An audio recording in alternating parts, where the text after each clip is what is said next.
Hey, it's Cindy from CGR Educational Consulting, and today I want to talk about differentiated instruction. As a behavior coach and teacher consultant, I talk to teachers quite often, try to pinpoint why students are having a difficult time in their classroom. The first question I ask myself is, could there possibly be a skill deficit? What's a skill deficit? Well, individuals who are lacking educational opportunities are often mislabeled as having learning disabilities because the effect on the individual's performance may be similar. So let me give you an example. An individual who has very little education or has never learned to read has a skill deficit, not a learning disability, which can sometimes be very difficult to distinguish between the two. So a student who's absent quite often or was out because their family had to move, so that student, if they weren't in school and missed a lot of opportunity to learn, they're going to be more likely to have that learning deficit compared to a learning disability. But the two look so much alike that it's sometimes difficult to know the difference between the two.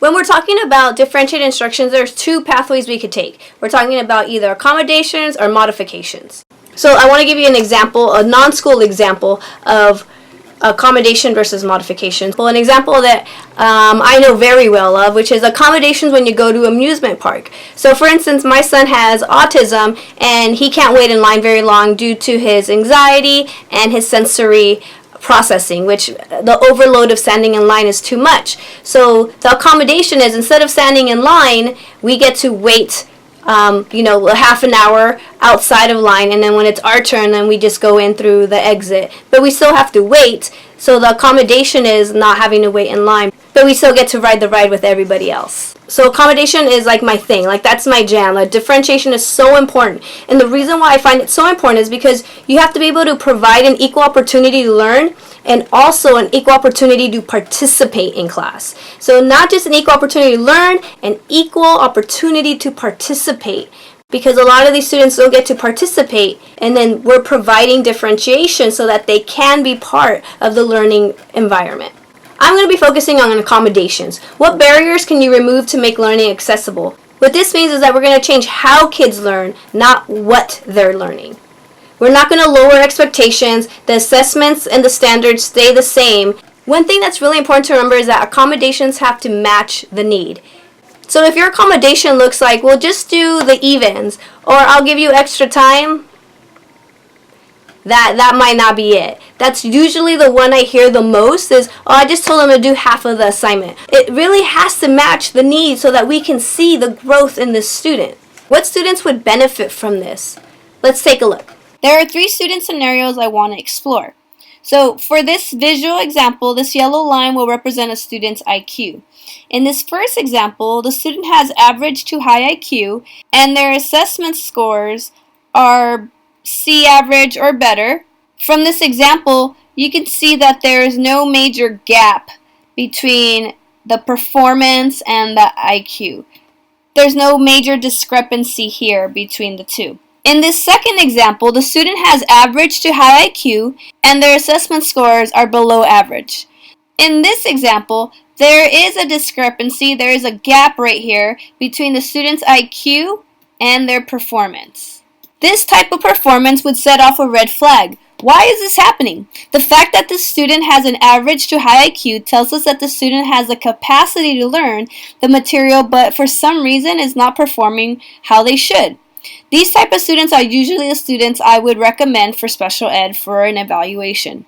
But before that, and this is really important, we have to rule out a learning deficit.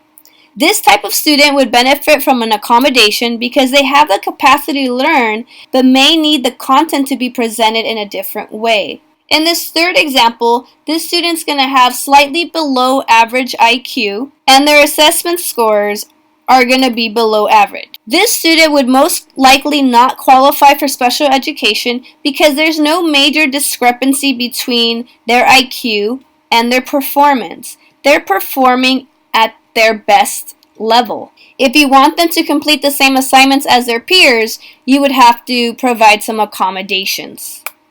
We'll take a look at students that do qualify for special ed in a different segment and discuss the 13 categories that would qualify a student for special education. A lot of teachers ask me, do I need an IEP to provide accommodations? And the answer is no. No, you don't. Because you're not changing what they're learning. You're just changing how they're going to learn. The vehicle is what's changing, but the destination is the same. So let's look at some examples of students you would have in your classroom. So let's say you have a dyslexic student or student who's having a difficult time reading. You can change the way you present information by allowing the student to listen to the story instead of reading the text. This will provide the student equal opportunity to learn and to participate. But how would you get this done? So one of the ways you could do this is that you can have recorded your voice reading the story ahead of time, and then they could listen to it. Maybe they follow along as a class, but then later on they can go to a center and listen to the story on their own. You could have maybe a student read to them, so that they could hear the story. If you have access to a laptop, maybe the story could be online and they could hear the story as everybody else is going along. Let's say you have a student that has ADHD. You can maybe change the environment for that student by letting them take the test in a different room so that it provides them a little bit more quiet, less anxiety while they're taking the test. This again provides equal opportunity to learn and to participate. Well, how do you make this happen? Maybe you have a neighboring teacher that you have already talked to and let them know, okay, when we take a test, I'm going to send this student over to you. Let's say you have a student that has slow processing and needs a lot more time to complete homework or assessments. So what you can do is change the amount of time the student has to complete homework or assessments or whatever task that you're doing. This is again going to provide equal opportunity to learn and to participate. But how do we do this? Let's say it's a student who's taking an algebra test and needs more time to complete it. Maybe you ask him to come back at lunch and you give him more time, or after school, so that they could have the opportunity to take as much time for what's going on. Again, but it's very specific. This student has a processing disorder. The other student was dyslexic. The other student had ADHD. They had problem focusing. So depending on what the student needs, that's what you're going to provide for that student. So it's really important as a teacher to understand the difference between a learning disability and a skill deficit. A skill deficit, if we work hard on it, they'll be able to build those skills and catch up to their peers. With the time given and with accommodations, the student will probably be able to show some success. If after 6 or 8 weeks you're still not seeing any growth, then this would probably be a red flag that something's up. Maybe there is a reason to maybe ask special ed to take a look and make a recommendation. But you first have to make sure that it's not a skill deficit. So where do we start when we're trying to build accommodations for our students? The very first thing that you need to do is to take inventory of your class. Who do you have? Who are your customers? Who's walking into your room every day? Do you have RSP students? Do you have EL students? Do you have students that are excelling, that things are just way too easy for them? Do you have students that are like emerging? They're really struggling. They're your at-risk students that you're like trying to focus on. Then you have your general ed students. You have like all these kids coming into your classroom, but the very first thing is, who are these kids? And what are you doing right now to figure out who they are when you're planning? What does it look like when you plan? So one thing you can do is when you have your seating chart, you can pinpoint which students are the ones that you're focusing on. What does the inventory of your classroom look like? Where are these students strategically sitting? Here's a sample of what your classroom could look like and the categories you should be thinking about. With this second version, you can simply put a check mark that corresponds to the student's needs. So I want to share with you what it looks like on my Google Drive, one that I created for the teachers at my site so that they can rearrange and put students where they please. So it's really easy to move around so that you can put them the way it's structured in your classroom. You can move these squares around. You can change the color to be color-coded as needed. Delete boxes that you don't need.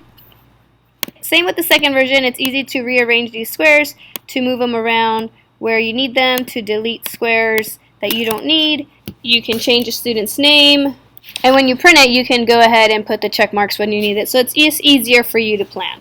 Like you might say, well, I know my students, I know where they're at, I know what they need. But when you sit down and plan every week, it'd be very important to have this sheet in front of you so that you can look at and remember and say, oh yeah, for this student, I need to provide this accommodation.